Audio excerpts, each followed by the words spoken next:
What's up, everybody? Nathan here with another episode of Freelance Jumpstart TV, and in this episode I'm going to talk about the S.A.V.E framework.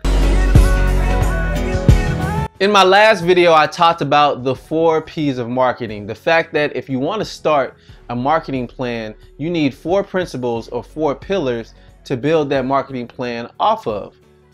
Just to review really quickly, those 4 P's are simply this: product, price, place, and promotion. And if you have those 4 things down, you can begin to craft a marketing plan and start to think of how are you going to specifically translate your skills and your services to one of those 4 areas and all of those 4 areas so that you can communicate your marketing effectively. Now, the 4 P's have been around for some time. Matter of fact, they've been around for decades, and they've proven to be useful throughout time to all different types of businesses. However, in today's time of interconnectivity and the internet and the heavy emphasis on content marketing, the 4 P's, when you look at them, they place a heavy emphasis on the product itself, the product's quality. Also, it assumes trust. I did a previous video about how to build trust, but it also assumes that someone is already going to trust you instead of forming and building a relationship through content marketing. Lastly, if you don't look at the 4 P's through the right lens, you get a heavy emphasis on talking about the features of a product instead of the benefits of what that particular product or solution or service can bring to somebody. So in order to make the marketing plan more effective, we want to capitalize what we did with the 4 P's and kind of upgrade them or really give them a remix. And that's what we're going to get into today. So the S.A.V.E framework is simply this: solution, access, value, and education. So whether you have a product, whether you have a service, or whether you're just into content marketing, those 4 pillars really bring the 4 P's into what's going on specifically in modern times on the internet and where businesses have transitioned and have just proven to be more effective and versatile in reaching your target audience. So let's talk about S, solution. Simply what this means is you want to focus on solving a problem to your target audience. In a previous video called 8 Ways to Validate Your Business Idea, this is one of the first things that I brought up, that when you're crafting a business idea or really you're crafting a business, the same thing applies to the marketing plan. What particular solution are you bringing to the table and what problem are you solving? This means that you also have to accurately define what the problem is, and really that your solution is one of, if not the best solution to solve that problem. You don't want to get caught up in bragging about your product or bragging about your service and talking about how much better you are than the competition. Being better than the competition, that's great, but that doesn't motivate anyone to take action. What really motivates people is answering what they want to know. I have a problem. Do you have a solution to my problem? If you do, how much better will your solution make me, or how much better will I be equipped to solve my problem once I have your solution in my hand? That's what people are looking for, and that's what you want to focus on as far as crafting the solution and communicating the solution in your marketing. This brings us to the second part of the S.A.V.E framework, which is simply access. How can people access you? How can people get a hold of you? As it pertains to the life of a freelancer, you have to ask yourself the question: what channels or platform will you be available for help, support, or really just general conversation and just building relationships with your target audience? In the life of a freelancer, this can be an advantage as far as how accessible you are. You're not some large corporation that someone needs to call and then they get transferred and they wait on hold and then they get your voicemail. You have the availability and really the chance to show your availability, that you can cater to them and be available. However, you must set the standard. You must say, these are my office hours, or these are the platforms I'm available, or yes, I am available through email, or yes, set an appointment and we can talk on the phone or talk via Skype or even meet in person. Whatever it is, set that standard and then use it in your marketing. Talk about how accessible you are, because not only do people want to know you have the answer, but if they have questions or really just anything that they need to overcome or want to learn about, they want to know if you can answer that and if you'll be around to answer that. And if so, that's a huge advantage for you in your marketing. Now, the third part of the S.A.V.E framework is value. So rather than price, we're going to talk about value. I love talking about pricing, but sometimes pricing can be subjective to the person who's reading it. You need to put pricing in the context of value. What are you bringing to the table, and how does that enrich a person so that they can look at the price that you're offering or the price that you set, and really they won't argue with it. They agree this price is fair for the amount of value I'm receiving.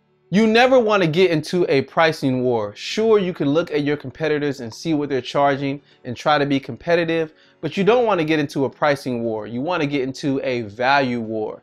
If you're going to get into a war about anything, get into a war about value.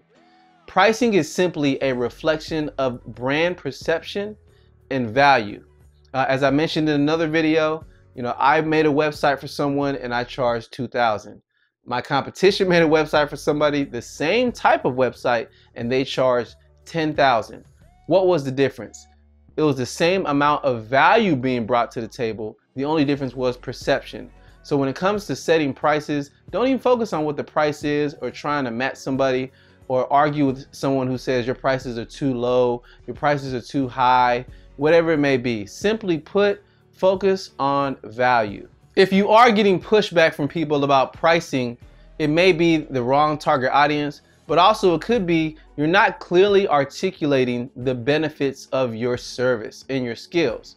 So take the time to really think about what is everything that you do and how do you do it that brings value, so that can show in your marketing. You may do something that nobody else does. Those are the type of things that you want to focus on that bring value to the table, and people can see it and they won't really argue with the price and say that's fair and a win-win for everyone. The fourth and last part of the S.A.V.E framework is education. I love what Sean McCabe said on his blog that is a great example. He talked about a blog is not a business. And pretty much what he was alluding to is a blog is a way to reach and connect with your client base, your customer base, your target audience, and really speak to them. But you still need a plan in the background to capitalize on what you're going to make as profit. So really, when it comes to education, it's all about what channels or what methods will you use to educate your potential target audience and show through your education that your solution makes things easier, or your solution will help them use the knowledge that they've gained. This is an upgrade of promotion, right? You're not focusing too much on the marketing aspect. You're simply saying, let me teach some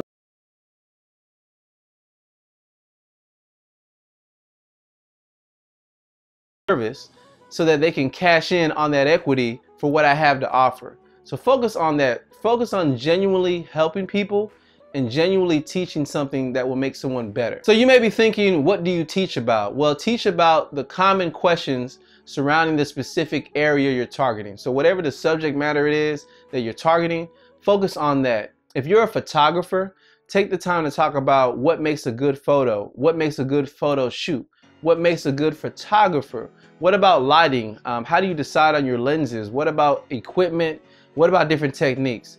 Teach on those things, and if someone can see that, they'll understand, wow, this person is teaching me what makes a good photo, so now I know what to look for when I talk to photographers. And if you offer your photography services, then they say, okay, well, they already taught me everything, I do trust them, so I'm gonna trust what it is that they're offering to me. So it's all about building trust and really just empowering someone to make a better decision.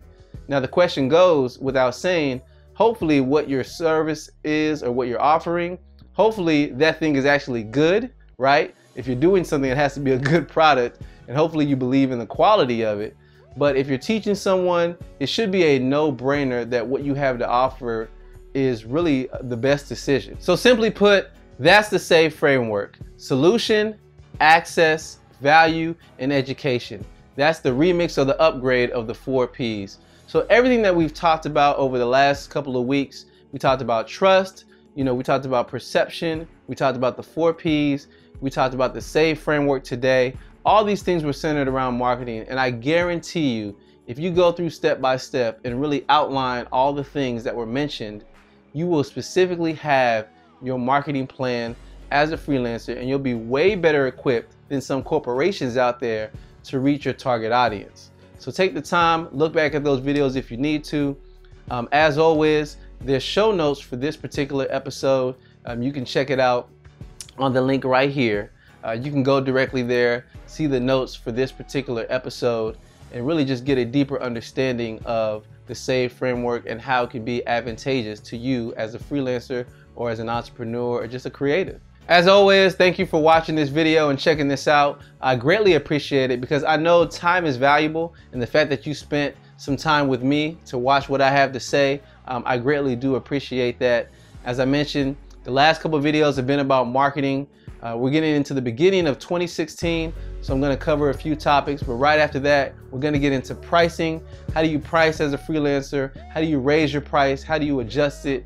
What is the whole psychology of pricing? We're going to dive into that and get into just some of the better ways to market yourself. Well, until then, I'll catch you in the next one. See ya.